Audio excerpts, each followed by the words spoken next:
Just ছোট্ট করে আমি দেখিয়ে দিয়েছি আমরা কী কী খাওয়া দাওয়া করেছি, খালি পায়েসটা বাদে। তো তোমরা দেখে নিও। তো চলো, এদিকে পুরো রাম ঠাকুরের মন্দিরটা নিচটা, যেখানটা আমরা নিচটা বসেছিলাম, সেটা একটু ঘুরে দেখাচ্ছি।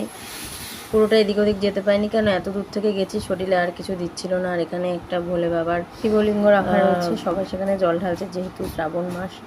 আর ওদিকে ছবিটাও দেখতে পাচ্ছ, আর এখানে দেখো বসে রয়েছে আমরা সবাই। তো আমরা ফট করে আবার ছোটো মাসি বাড়ি এসেছি। তো ছোটো মাসি নতুন বাড়ি বানিয়েছে, তো তার জন্য।